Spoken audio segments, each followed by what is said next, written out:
So in this latest episode of What Am I Reading, I wanted to focus on a book that's been on my TBR now for a couple of months, and I finally decided to pick it up after finishing some other books that I was working on and excited about, and that is The Sundown Motel by Simone St. James. And so I was really excited about getting into this book because, for one, it's a little bit off the beaten path of what I would typically read about, in that there's as Riley Sager says right here, deliciously creepy, chilling. So it's kind of like in that ghost mystery kind of thing. And it's just very outside the norm of what I would typically read. I'm going to read a couple other reviews here on the back cover. So back to Riley Sager again. Deliciously creepy, a chilling blend of mystery and ghost story that will thrill fans of both. Again, that's typically not the direction that I would go in, but I felt like lately I've been reading a lot of the same types of books over and over again, and I wanted to kind of just step a little bit out of the comfort zone and try something just a little bit different than what I'd normally been reading, and this one definitely fit the bill. So I decided to jump into it. Here's another couple of reviews. This one is from Jamie Mason, author of The Hidden Things. Simone St. James takes danger and fear to a new level with the Sundown Motel, a place so chock full of secrets the rooms all but tremble at their door hinges. And then lastly, from Jennifer Hiller, award-winning author of Jar of Hearts, spooky, unsettling, and brilliantly written.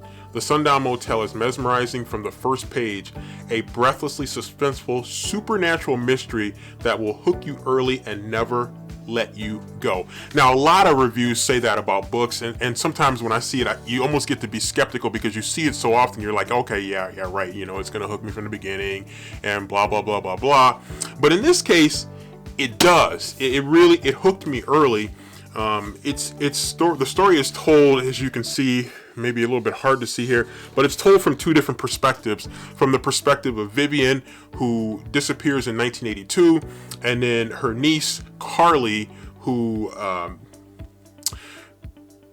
is haunted by the disappearance of her aunt and kind of the secrets behind it, and she decides to kind of go solve the mystery. I was going to say unsolve, to go solve the mystery, and so she heads back to the Sundown Motel, which is in Fell, New York, and it really does grab you pretty much right off the bat. And as I mentioned, it's told from parallel storylines that go kind of simultaneously here. The 1982 part of the story and then the 2017 part of the story, and so it really just got me excited right off the bat. And again, supernatural, ghostly is not typically what I would go for, but who knows, maybe it's opened up a door for me, no pun intended, to an area that might be more appealing to me in the future. So really good story, and you can see coming up on about the halfway point. I am, again, a notoriously slow reader,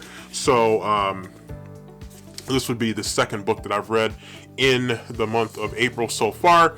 I'm really excited about this book. I should have it wrapped up here in the next day or so, by my standards, so hopefully I'll knock out a chunk before I go to bed this night, and then hopefully by tomorrow. Not that that'll really matter as far as when this video comes out, but I should have this finished very shortly. So really excited about finishing this book.